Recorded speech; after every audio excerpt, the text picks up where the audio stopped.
सभी को मेरा नमस्कार। मेरा नाम मधुसूदन बैरागी है और मैं MPPSC 2022 में वाणिज्यिक कर निरीक्षक के पद पर चयनित हूँ। प्रीलिम्स हो चुका है, आप सभी ने अपने आंसर की से क्वेश्चन में मिला लिए होंगे। किसी के अच्छे नंबर आ रहे होंगे, किसी के बुरे नंबर आ रहे होंगे। तो आज मैं जो कहना चाह रहा हूँ आप लोगों की, मुझे ऐसा लगता है कि सर्वप्रथम तो आपको बहुत बहुत बधाई हो जिन लोगों के अच्छे नंबर आ रहे हैं।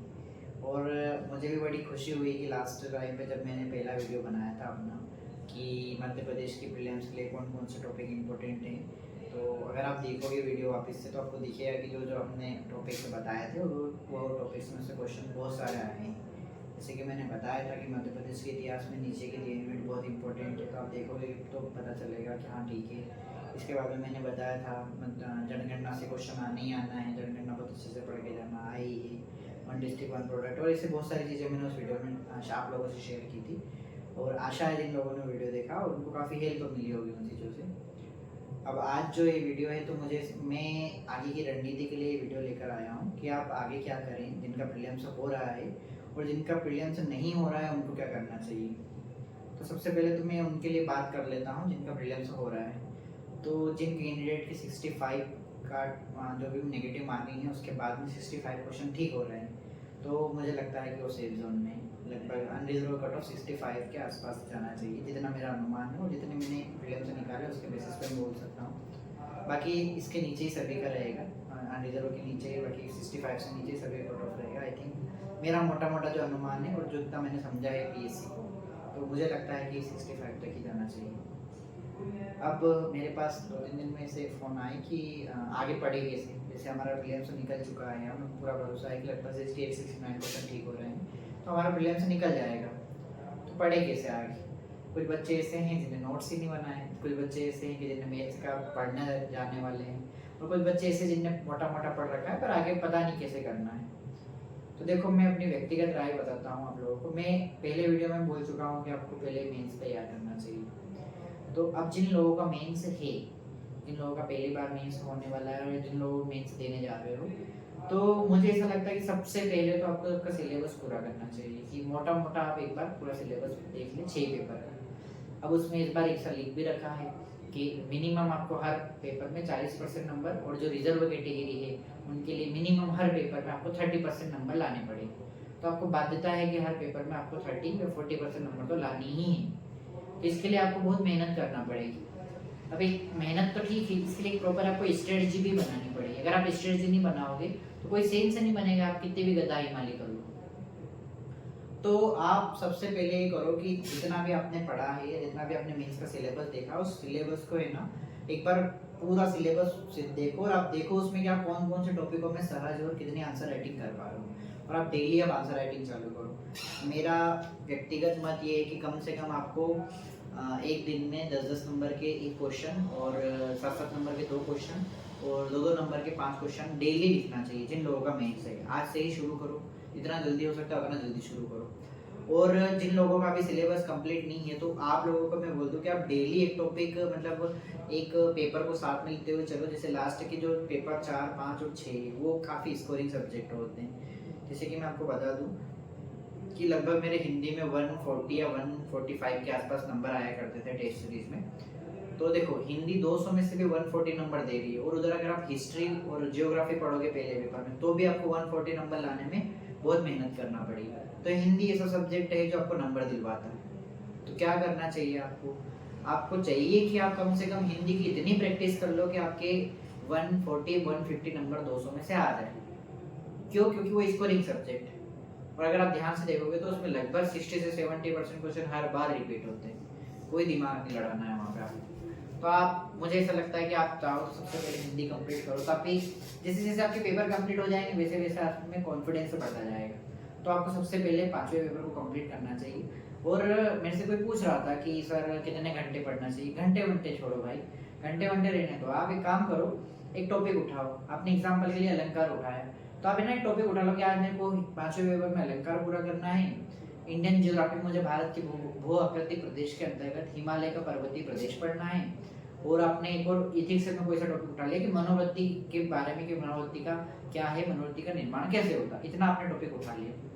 अगर आप इतना कर रहे हो एक एक दिन में, अगर एक दिन में प्रॉपर नोट्स बना लो, इन चीज़ों को क्या करो, प्रॉपर नोट्स बना लो। अब देखो कुछ लोग पूछेंगे सर नोट्स कैसे बनाए, तो मैं उसके लिए भी मैं आपको अलग से एक वीडियो बना दूंगा। अभी तो आप ये समझो कि पहले आपको ऐसे स्ट्रेटजी बनानी है कि आपको सबसे पहले पेपर 4, पेपर 5 और पेपर 1 इनको साथ लेते हुए चलना। और डेली है ना ऐसा करना कि दो जो टॉपिक है पूरे करने वाले, थोड़े कठिन ले लो, थोड़े बड़े ले लो, और एक टॉपिक थोड़ा इजी ले लो। जैसे एग्जांपल के लिए कि आपने इतिहास में उठा लिया 1857 की क्रांति और उसके क्या कारण थे, उसके क्या परिणाम। ये टॉपिक मुश्किल से 1 घंटे का, आराम से 1 घंटे में उसको पढ़ भी सकते हो, नोट्स भी बना सकते हो और इजीली हो जाएगा। फिर आपने भारतीय संविधान में आपने टॉपिक ले लिया संविधान सभा के बारे में, कि संविधान सभा आपने देख ली। फिर हिंदी में आप एक छोटा टॉपिक उठा लो, एक टॉपिक आपने उठा लिया, मान लो विराम चिन्ह उठा लिया, आपने 2 टॉपिक थोड़े बड़े बड़े कर लो, एक टॉपिक थोड़ा छोटा कर लो। पूरे दिन भर में इनको बहुत अच्छे से करो और नोट्स बनाओ प्रॉपर, उसके बाद रिवाइज करो, डेली ऐसे करो। अब मुझे लगता है एमपीपीएससी में लगभग सभी पेपरों को मिला के लगभग 400 से 350 से 400 टॉपिक होंगे। तो डेली आप 4 से 5 टॉपिक भी करते हो तो आप लगभग 150 से 200 दिनों में आपका सिलेबस पूरा हो जाएगा। वो लोग जिनका मेंस प्रिपेयर्ड है उनके लिए अलग स्ट्रेटजी होगी। ये लोग वो हैं जिनका भी मेंस प्रिपेयर्ड नहीं है, जिनके नोट्स प्रिपेयर्ड नहीं, उनके लिए मैं बता रहा हूँ कि आप ऐसे आपका सिलेबस पूरा कर सकते हो। ठीक है, वैसे आपके पास अब 90 दिन रहेंगे, जो भी जिसका भी मेंस होने वाला उसके पास 90 दिन रहेंगे। ये 90 दिन मुझे ऐसा लगता है कि इनमें से लगभग आपको 40 दिन तो प्रॉपर रिवीजन के चाहिए होते हैं। तो रिवीजन के लिए आपको टाइम दिया जाता है, तो आपको जो भी पढ़ाई करना है वो पहले ही तैयार करके रखो, जो भी नोट्स वगैरह बनाने में इसको पहले से तैयार करके रखो। अब रही दूसरी बात ये है कि भाई जिनका सिलेबस हो चुका है उनको क्या करना चाहिए। तो जिनका सिलेबस हो चुका है ना भाइयों और बहनों, जिनका सिलेबस हो चुका है वो लोग अपने टॉपिक से उठाइए, डेली आंसर राइटिंग कीजिए और डेली कम से कम 1-1 यूनिट को कंप्लीट करने की कोशिश कीजिए। कम से कम 1 यूनिट का रिवीजन डेली हो जाए और जितना ज़्यादा फोकस हो सकता है वो पेपर 4 और पेपर 5 पे बहुत फोकस कीजिए। बहुत अच्छी स्कोरिंग है, सब्जेक्ट है, बहुत अच्छे नंबर दिलाएंगे हम। तो ज़्यादा कोशिश होती है उधर करिए, डेली आंसर राइटिंग करिए, डेली मतलब डेली। और एक और बात मैं आपको ये भी बोल दूँ कि जिनके पूरा है ना वो शॉर्ट नोट बना लीजिए। शॉर्ट नोट बनाना आपके जीवन में बहुत इंपॉर्टेंट है मेंस के अकॉर्डिंग। मैं अपना पर्सनल एक्सपीरियंस बता सकता हूँ कि जब मैं पहला मेंस से फेल हुआ था तो उसका एक बड़ा कारण है कि मेरे पास शॉर्ट नोट नहीं थे। अब शॉर्ट नोट कैसे बनाने हैं तो मैं उसके लिए एक वीडियो बना दूंगा आपको। शॉर्ट नोट कैसे बनाने हैं उस पर अपन देख लेंगे। उसके पहले मैं आपको ये बता दूँ कि देखो मेंस में एक सारी बड़ी दिक्कत एक ये भी होती है कि आप मेंटली प्रिपेयर्ड कितना है मुख्य परीक्षा के लिए।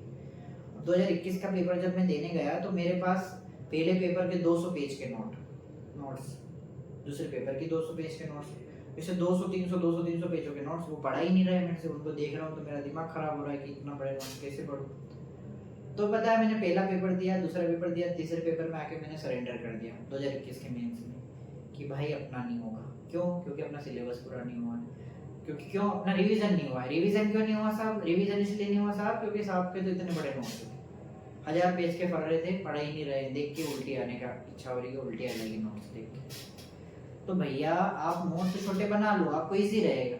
मैं आपको एग्जांपल देता हूँ। एक व्यक्ति है जो प्रीलिम्स देने गया और उसके पहले उसके मन में ठान लिया है कि भाई मैंने तो अपना रिवीजन कर लिया, उसको अलग ही लेवल का कॉन्फिडेंस रहेगा। और एक वो व्यक्ति है जिसको डर लग रहा है कि अरे यार रिवीजन ही नहीं हुआ, तो निश्चित ही उसके कॉन्फिडेंस गिरेगा और एक कॉन्फिडेंस गिरना आपको पेपर में फेल करवा सकता है और करवाएगा। मेरे को भी करवाया था 2021 में। फेल कैसे हुआ? मैं तीसरे पेपर में जाके मेरी पेन रुक गई, मैंने बोला अपने से नहीं होगा, छोड़ दी, नहीं हुआ मेरा 21 का मेंस। फाइनली मैं 21 के मेंस में फेल हुआ। मैंने 22 के मेंस में सीखा कि शॉर्ट नोट बनाना कितने जरूरी है।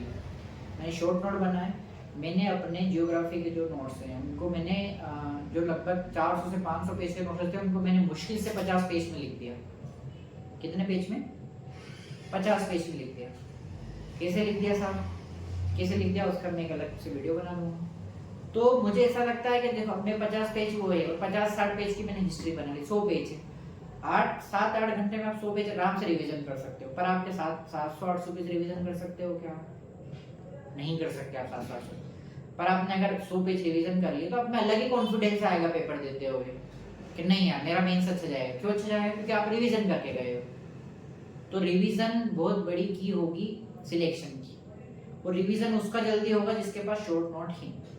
तो आप जिन लोगों का हो चुका है सिलेबस पूरा, तो आप इन्हें काम करना डेली थोड़ा सा शॉर्ट नोट पे काम करना, जो जो टॉपिक पढ़ते जा रहे हो उनका एक शॉर्ट नोट भी बनाते जाना। तो आप ऐसा करोगे तो आपको थोड़ा ज़्यादा लाभ मिलेगा। तो मुझे लगता है कि अगर आप ऐसा करते हो तो आपके लिए ज़्यादा ईजी रहेगी। इसके अलावा आपके कोई भी प्रश्न हो तो प्लीज़ आप कमेंट कर दीजिए, मैं आपके कमेंट का जल्दी रिप्लाई करने की कोशिश करूँगा जैसे ही मुझे समय मिलेगा। नमस्कार।